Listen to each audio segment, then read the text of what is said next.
والصلاة والسلام على سيد المرسلين وعلى آله وصحبه أجمعين। দেশীয় সাংস্কৃতিক সংসদের উদ্যোগে আজকে মাহে রমজানের এই মাগফিরাতের দশকে আলোচনা সভা এবং ইফতার অনুষ্ঠানের প্রিয়ভাজন সভাপতি, সম্মানিত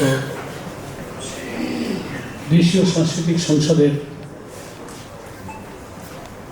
শিল্পী, গায়ক, কবি, লেখক, সাহিত্যিক, নানান প্রতিভায় বিদগ্ধ যারা এই সংসদের নেতৃত্বে আছেন, সেই সমস্ত সম্মানিত গুণীজন, এখানে উপস্থিত আমার শ্রদ্ধাভাজন বাংলাদেশের একজন বরেণ্য লেখক, প্রথিতযশা সাংবাদিক আমাদের আসাদ ভাই, আবুল আসাদ,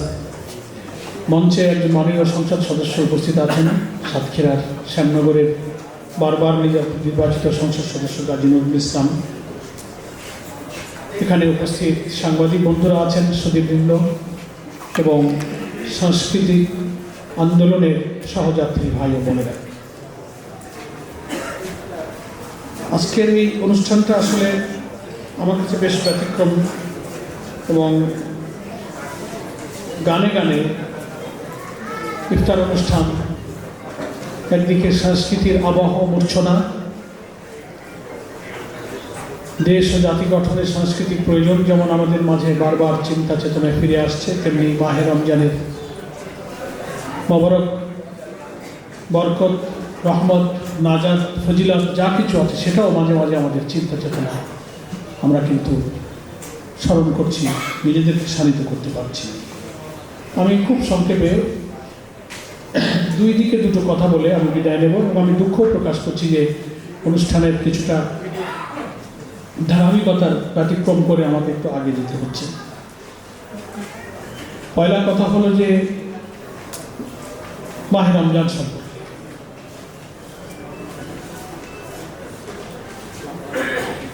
আমরা আমাদের হায়াতের মধ্যে যারা এই রমজানকে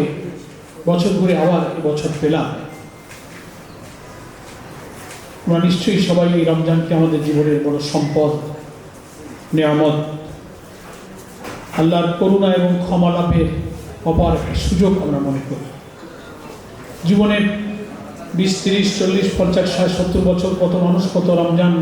বছরে বছরে আমরা পেলাম, রমজানের কত আলোচনা শুনলাম, তাৎপর্য আমরা শুনলাম,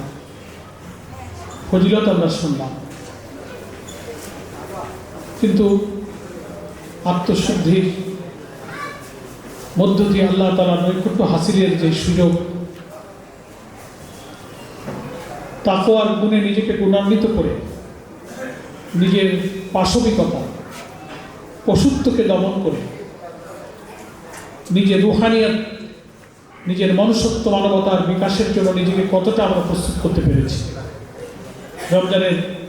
হক আমরা কতটা আদায় করতে পেরেছি। রাসূল সাল্লাল্লাহু আলাইহি ওয়াসাল্লাম হাদিস শরীফের মধ্যে মাহে রমজানের ফজিলত হাসিল করবার জন্য যতগুলো বাইন্ডিংস দিয়েছেন, শর্ত দিয়েছেন, বিধিবিধান দিয়েছেন, তা আমরা কতটা পালন করতে পারছি। বছর ঘুরে রমজান একবার আমাদের মাঝে আসে, রমজানের আলোচনায় আসলে, শুনলে, চিন্তা করলে সেগুলোই কিন্তু আত্মপর্যালোচনার একটা সুযোগ আমাদের করে দেয়। আমরা আজকের এই ইফতার মাহফিলে আমি নিজে সহ সবাই যদি একটু আত্মপর্যালোচনা করি,